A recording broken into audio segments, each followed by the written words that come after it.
Hey everyone, welcome back to the OnBase podcast. I am Chris Moody, your host, and I'm very excited to be joined by two guests who we've had on the show before, Jeff White and Carman Pirie. And we're going to talk about bringing creativity back, how to power campaigns with bold ideas. Jeff and Carman, thanks for joining us for episode number 2 together. Welcome to the show. Chris, it's awesome to be on the show. One thing that we typically ask is about your journey. And for those who have listened to our episode before, we did hit on some of that. I'm really curious, since we talked 2 years ago, what has changed for you both? What's that journey been like? It's a really, it's an interesting question because it always tends to blend the personal with the professional, I suppose. But I think if I just answer that purely through a professional lens, I think the last 2 years has really just been about deepening our agency's emphasis on manufacturing, and our work with B2B manufacturers is just we're one of the few agencies in the world really that are really narrowed in that specifically on that market. And what we found over the years is just like every new year is deepening patterns. You're able to peel that onion back even further every year. And Chris, I just really think that's probably the gist of it, if I had to say. Yeah, I think that resonates with me too. I do think that over the last couple of years, we've really, to the subject of today's episode, I do think that as an agency at Kula Partners, we have invested more time and effort into elevating the creative side of our work, both in how we think about the strategy creatively and the execution and rollout of those things. I think that has probably dramatically, gotten to a place that works really interestingly well for our client base, and certainly something that we're continuing to push. Yeah, I love that. And Carman, you were hitting on patterns. I'm curious if there were any patterns or trends, or what drew you to being so interested in the intersection of go-to-market and brand strategy and B2B marketing? And I know the specificity is on manufacturing, but you can make it as broad or narrow as you'd like. Yeah, I mean, that probably goes way, it's funny.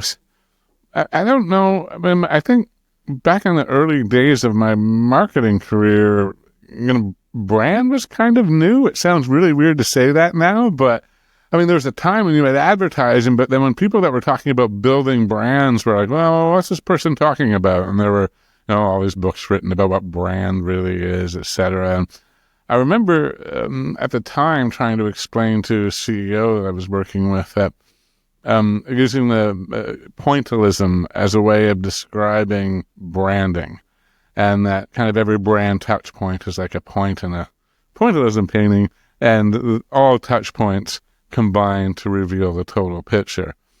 Well, I suppose when you think about all the touch points and in today's marketing and just kind of how we have to go to market as marketing and sales professionals today, and I've never been able to divorce that from the brand side, Chris, I guess. To me, it's just, they've never not been connected, I guess, in my mind. So I can't really point to a specific time because I don't know when I didn't see that intersection in some way.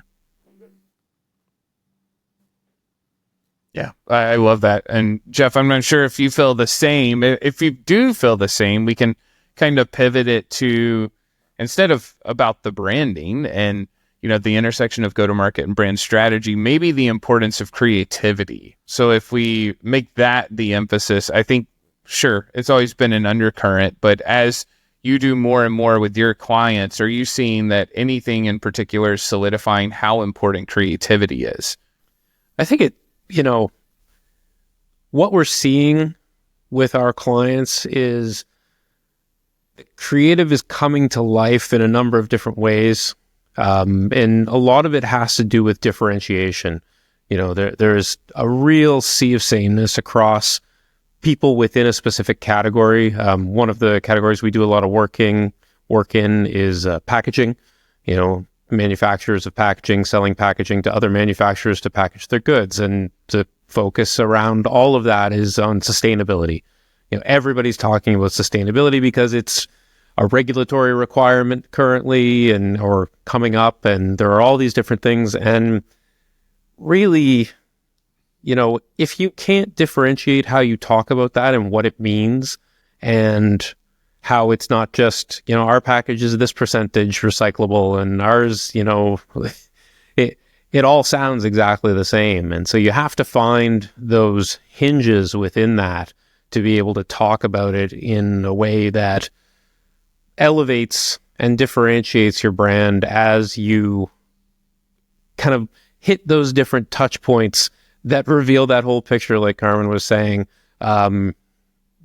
Whether that's really early on when someone's just considering that they're going to need packaging, or, once they're down that road, how are you the organization that your potential prospects are thinking about? And I think the way that you stand out from your competition is that brand differentiator that comes to life through, whatever those creative executions are. Yeah, I'm curious too. I think to that point, we all can think about our favorite brands and our favorite unboxing experience and our favorite package that we've received, all of those things. It probably relates to an email campaign too. If someone is innately creative, it does stand out. Why do you think we're not making that more of a priority? Because I know specifically if we scroll through our feeds, whether it's LinkedIn or email, we're going to see a huge amount of focus on targeting and the tech to power it and trying to do personalization at scale and some of the things that we know that happens. That's a big part of life. But what's taking the eye off of creativity and all this trying to be more differentiated?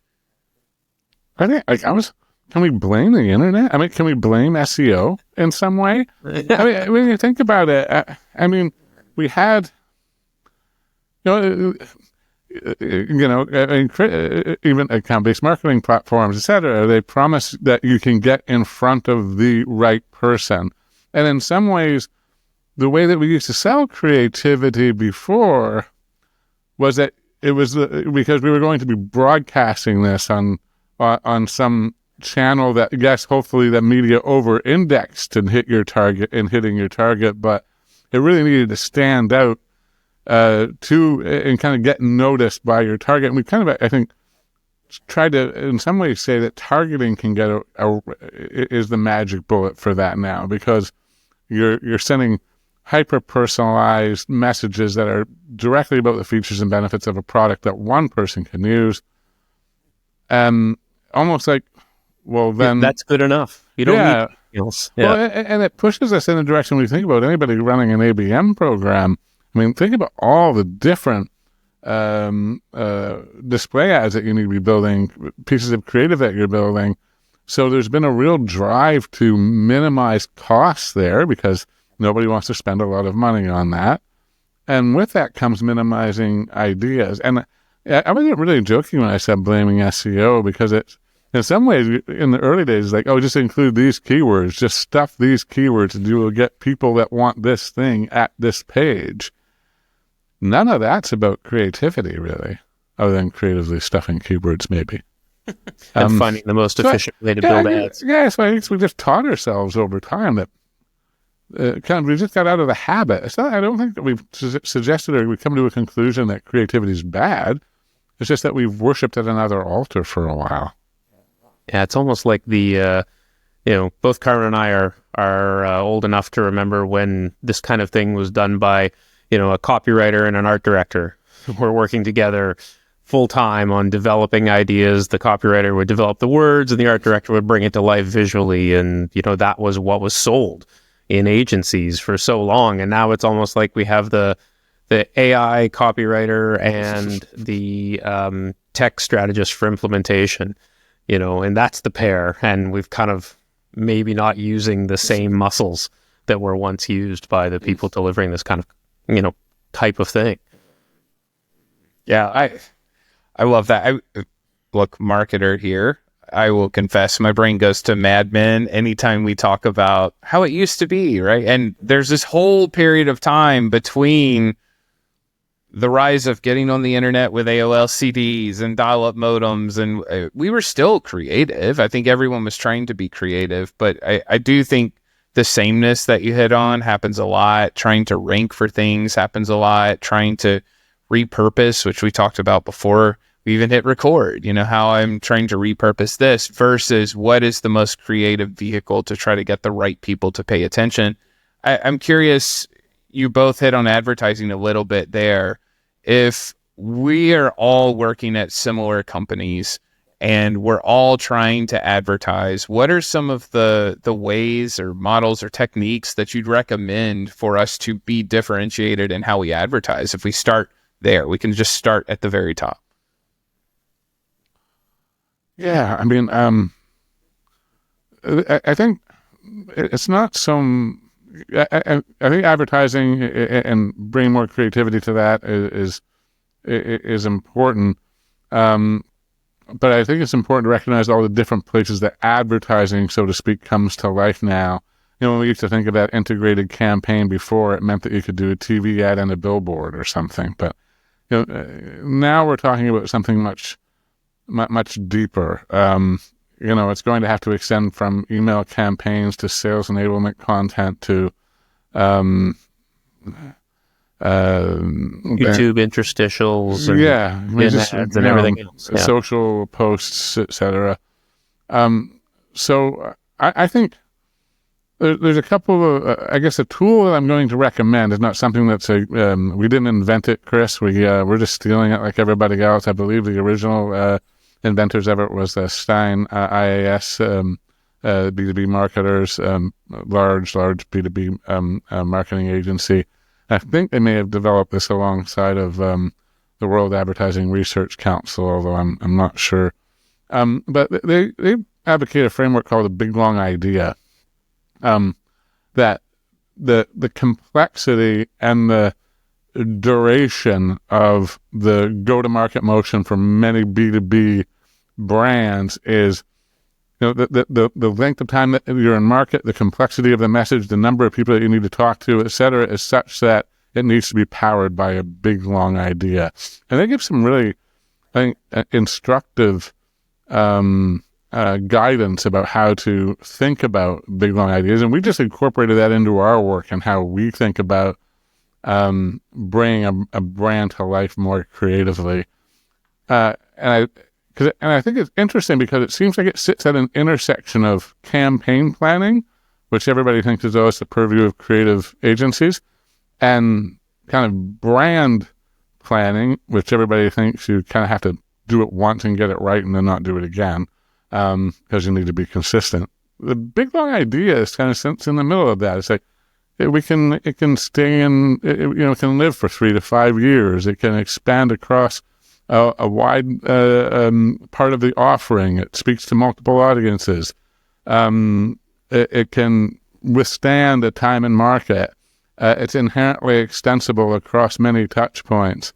That framework for thinking about developing that big, long idea is what we use to kind of, if you will, inject a level of consistency and creativity into campaigns that aren't just a minute long. The really lovely thing about it, too, is it gives everyone a common understanding of how you're talking about the brand. Not in specifics for a particular medium or anything like that, but more just holistically. Here's how we think about ourselves. Here's how we're going to market. Here's what makes us different from our competitors. Maybe I could give Chris, give you a bit of an example just to help give it, listeners something tangible. We were working with a contract manufacturer, an electronics contract manufacturer, and they, in our early work with them, they kind of disclosed something that is that a lot of people in our business aren't, like, they're miserable all the time. And I said, like, why is that? I said, well, it's inherently a business of, like, thin margins, high pressure deliverables, people trying to work through tough resourcing problems, supply chain problems, logistical issues. And so he goes, you go to a conference and like, it's not uncommon to see people with just a scowl on their face all the time. And he goes, one of the things he thought kind of made their company stand out a little bit was that their people tended to be happy. Like, they enjoyed the work. They built the processes in place. They had the team in place, etc., that they could really embrace these challenges with a smile on their face. And it was just kind of interesting part of early workshop as we were working through the big, long idea exercise.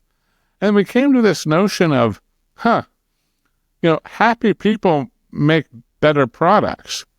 And when we look at so many of the products that they make, better products make happier people. So we notice this duality of this idea, which we brought to life for the tagline, happiness in the making, which I'll challenge you as a contract manufacturer to come up with a tagline that's any better than that, because I think it's gorgeous. And so the big, long idea of happier people make better products make happier people, coming to life and with some visual guidance and that campaign strapline. Well, that's a kind of shorthand, like Jeff was talking about, that everybody gets. Like, you don't have to explain it for 40 minutes. Happier people make better products make happier people. People get it, and because they get it instinctively and they get it at a human level, everybody from the factory floor on throughout the organization can actually live into it. To me, in some ways, it's almost a little bit like a brand archetype in that way. That gives a nice shorthand for people who don't want to just read or think about marketing speak all the time.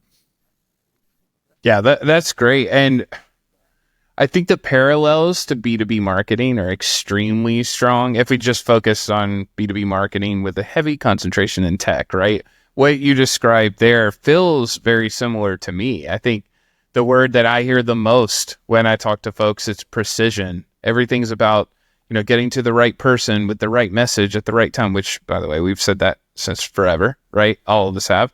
But the data-driven targeting aspect that happens there, I do think there are high rates of burnout for a lot of marketing leaders and sales leaders where they're just trying to hit their numbers, trying to do the exact same things everyone else is doing and to stand out.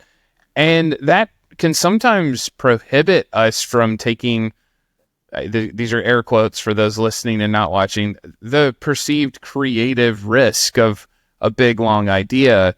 I'm curious for the listeners who are sitting in and trying to figure out, how do we get alignment and buy-in and start to get to where we can do more of the big, long ideas? If we're used to that fast acting, precision, try to drive ROI, this is kind of a philosophical question. I get that. So I won't hold you to the fire on exactly how to solve this. But for those folks listening that have the desire to do more of those big, long ideas and, make the happy products, right, for their customers, what are some of the strategies or frameworks or tips that you would share with everyone listening today to try to take that back and do a little bit better tomorrow?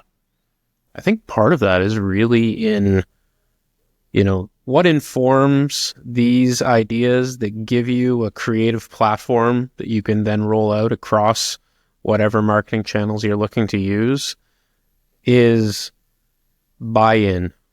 And you get that through discovery, through sense making, through analysis and conversation with people within the organization. So if, for us, we're working as an agency on the outside, trying to bring that outside perspective to manufacturing marketers and salespeople, helping them read the label from the outside of the jar a bit. But, even if it's something that you're doing internally with your own organization, bringing everyone to the table, getting their ideas, understanding what those things are, and really being able to parse out those little interesting nuggets of insight and differentiation that help to power those campaigns. Because if you can harvest that information and speak it back in a way that is unique, you have the potential to really change things there. And I will say, a lot of the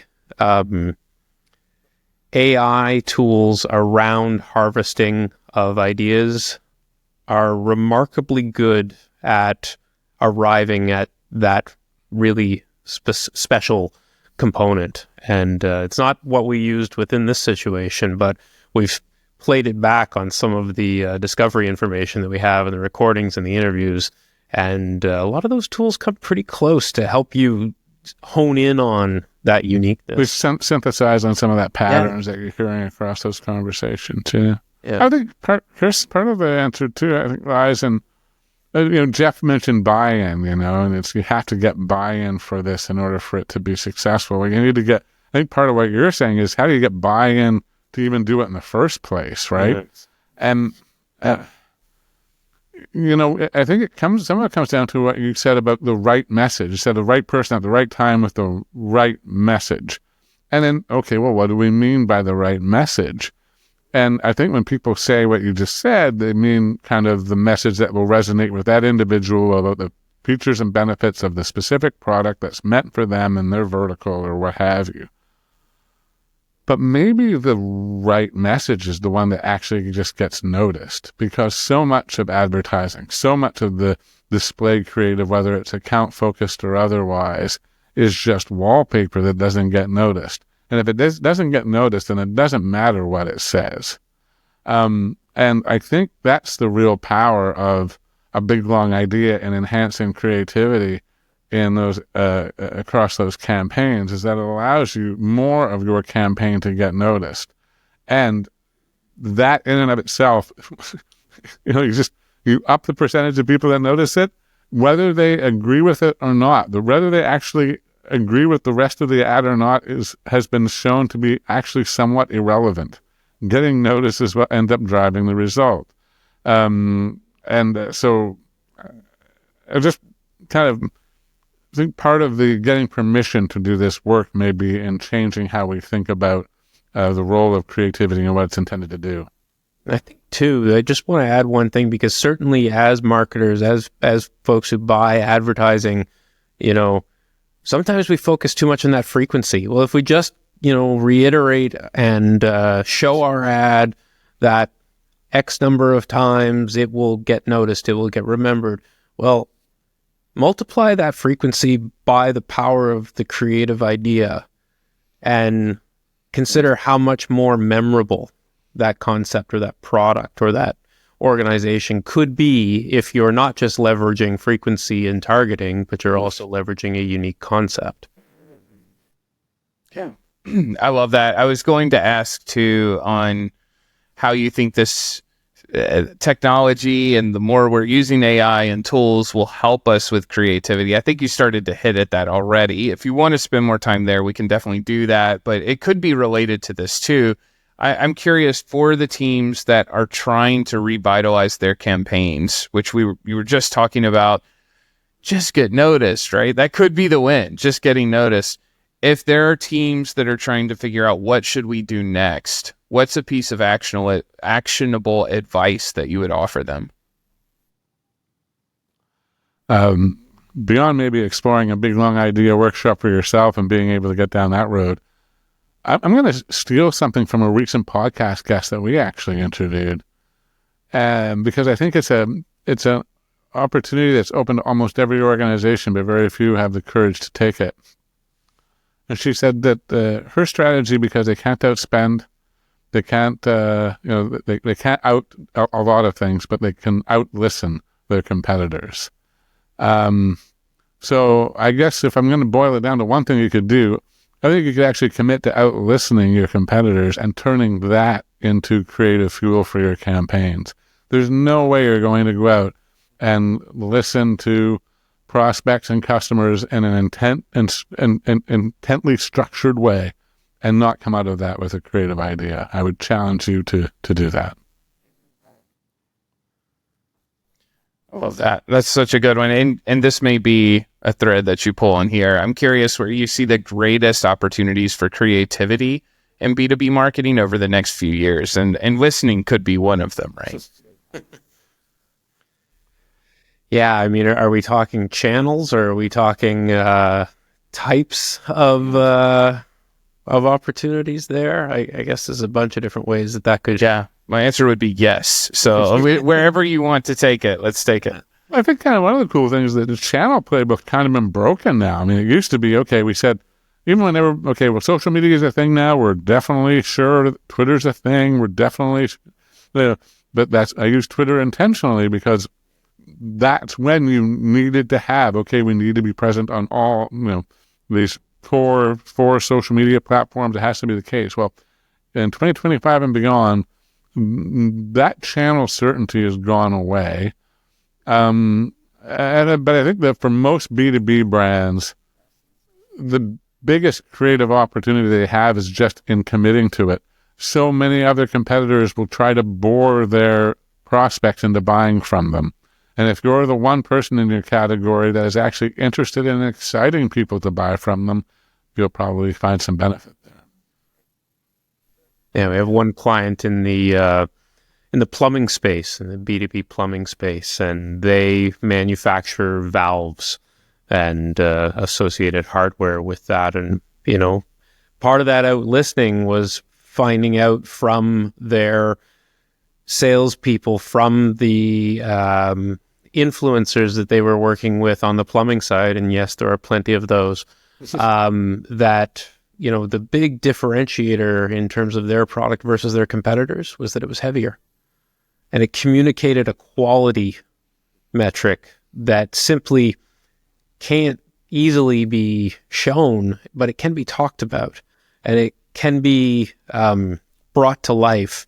And it's something that when you pick one up and compare it with their competitors, it's immediately obvious that this one has more weight to it and is therefore probably a better product. And that just really opened the door and allowed them to then play that back to the people at trade shows and their customers and others who said, yeah, you're right. It really is. And that has, come to life in a number of different ways, both on their website and numerous other places. So. And it taps into what we, innately as a human believe anyway, in so many whether we're opening a car door, like you open a car door of a S-Class Mercedes and compare it to opening the car door of a Toyota Corolla. And if I put a blindfold on you and ask you which one was a more quality experience, you will tell me it was that Mercedes S-Class, and it's going to be because of how heavy that door was and the thud it makes when you shut it, right? And there's so many examples of using weight as a quality indicator. Interesting to bring that to the world of plumbing. Especially with, it's about understanding your prospects as well and their mindset and how they think about quality. Yeah, I love that. I'm trying to figure out the software equivalent to holding something in your hand. I do think, I was our MC at our revenue kickoff, and one of the things I did here in the customer panel was the ability to customize and turn this into what works for my business, and how no one else can do that. And that is kind of the weight, right? I think the opposite spin is easier to use, easy button, simpler, lighter. It is somewhat equivalent to, well, yeah, do you want the lighter one, or do you want the one that's going to work the way you need it to work, when you need it to work, and it's not going to break for your business? But I was trying to figure out the exact parallel. I don't know if there is an exact. If there is, tell us before I ask the next we're all question. Trying to steal from the SaaS world. Now you guys can steal it back. That's right. That debate, though, is an interesting one, even through the old lens of Basecamp and how they used to think about feature creep and trying to avoid it, et cetera, and the extent to which customized offerings are desirable. Yeah. That's raged on in the software world forever.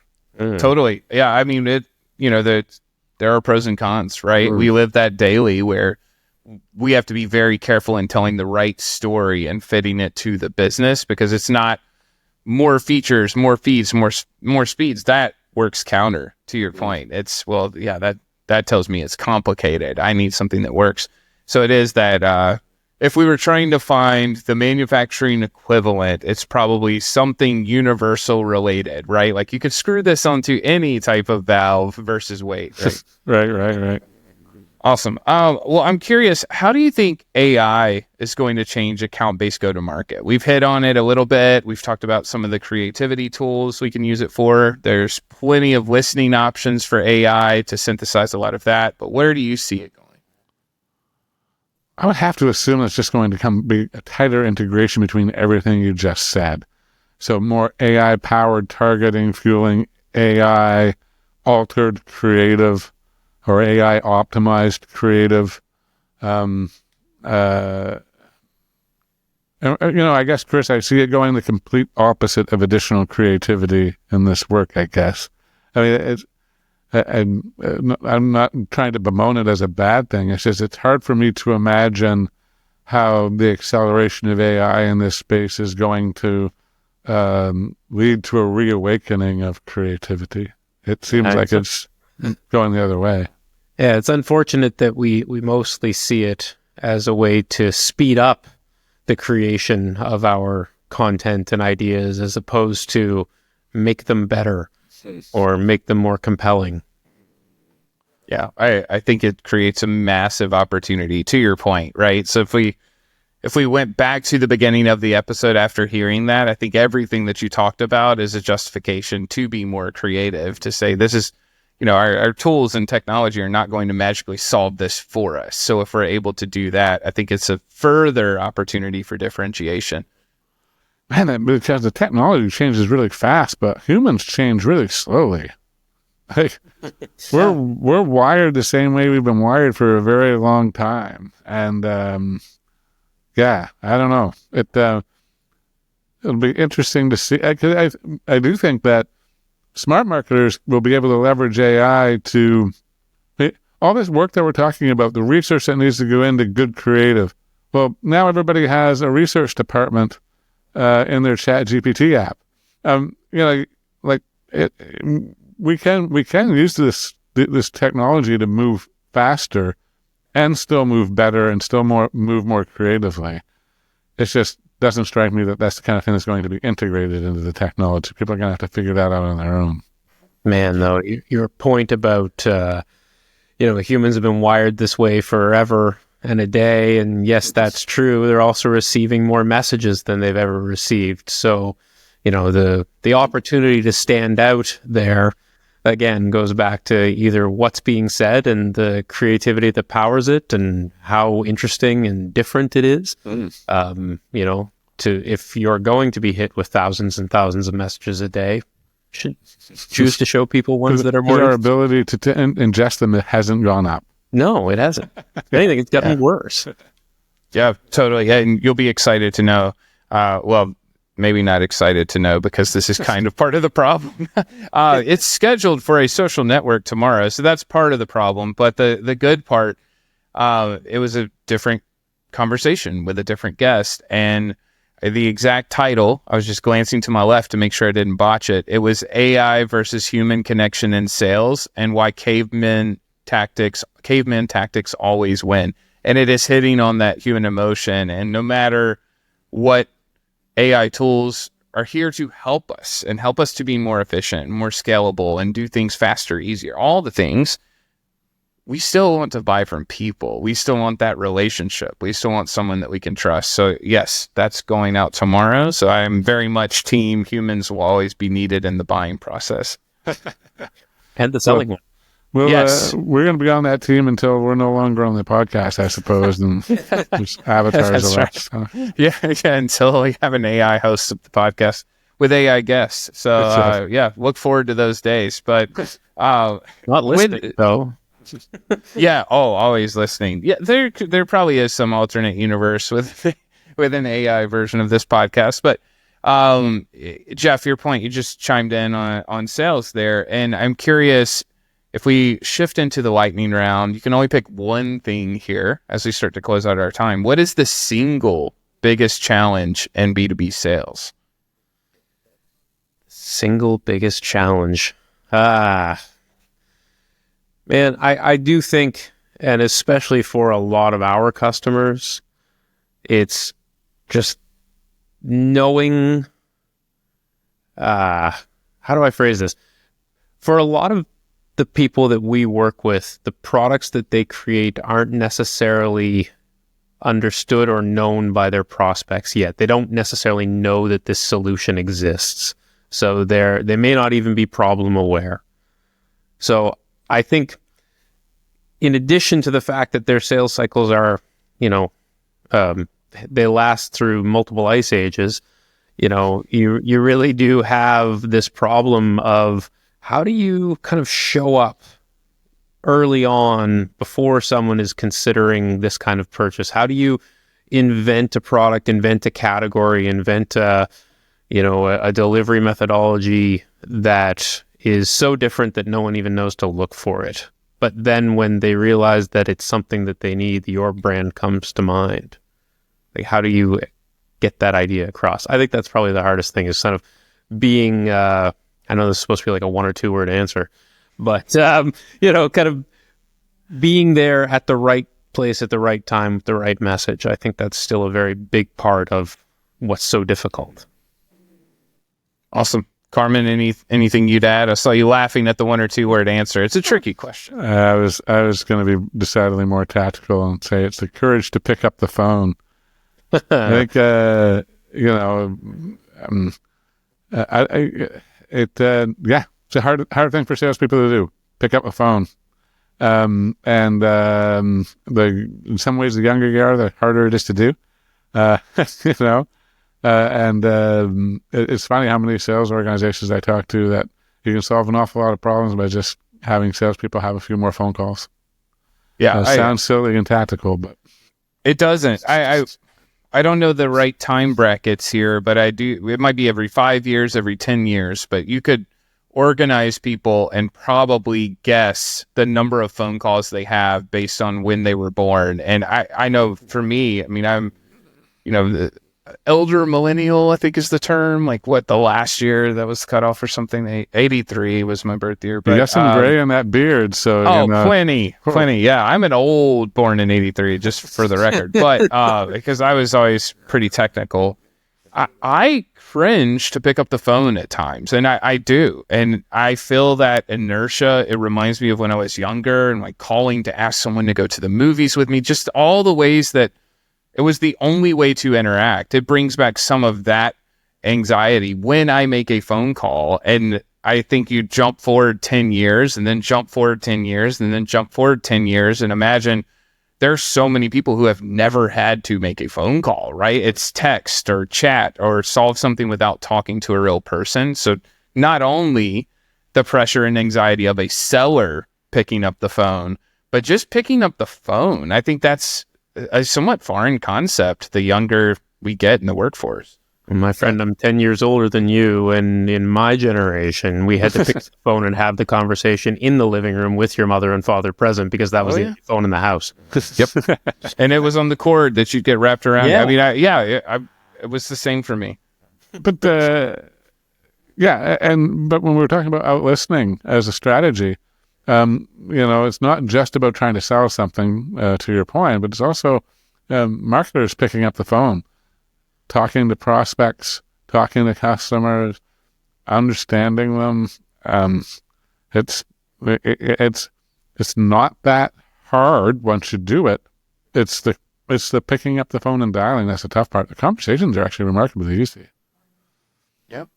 Look, I feel a little bit of that with us talking, right? I color code my calendar and gotta be on when it's that color. It's a podcast. It's a customer call, prospect call. Yeah. And then you leave it and you walk away better every single time. So great points there. We're going to shift into the very fast questions. We have a few just to close us out. You know this. You've been through this before. The first is tech recs. Any favorite tools or technology? And if rotary phone is on here, that will be 10 out of 10 to connect the dots. For those who don't know what that is, Google that. You actually didn't press buttons even. It was spin it around, which I do remember doing. Yeah. That's right. I don't have any new tech tools or anything that I'm all that jazzed about. Jeff, you got anything?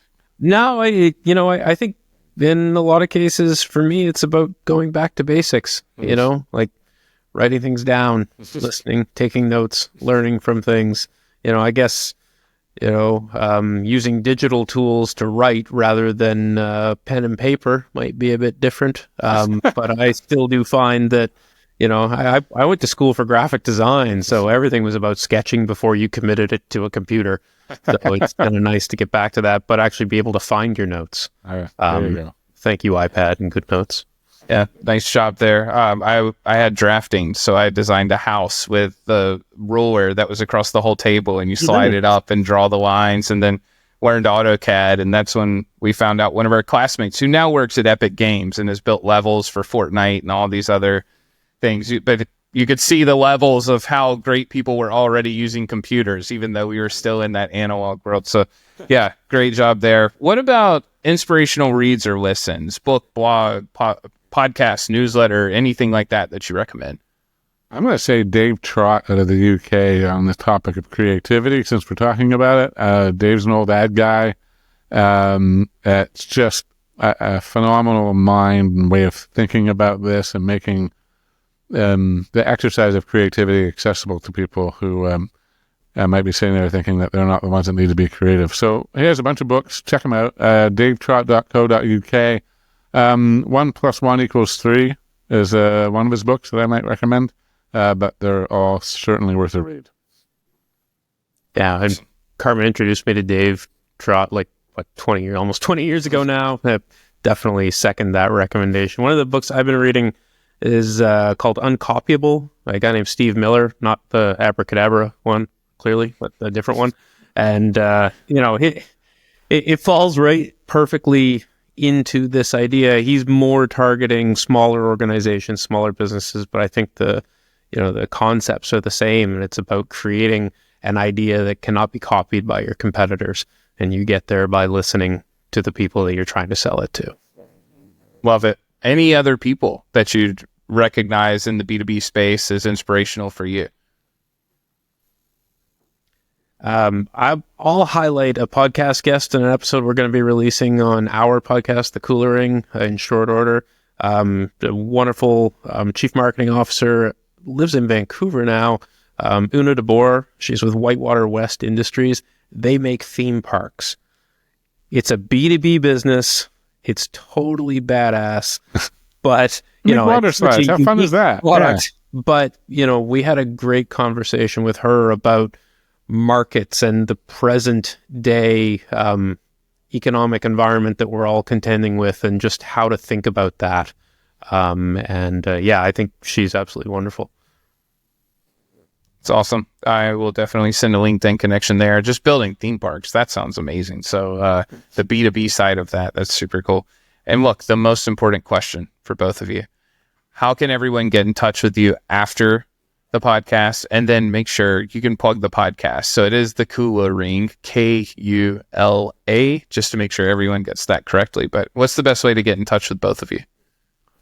Yeah, stick with that spelling, Kula, and add partners at the end.com. And I think it's the easiest way to find Jeff and I. In fact, you'll see our mugs on the homepage there, I think. So, and then be able to pretty easily find where we are from there.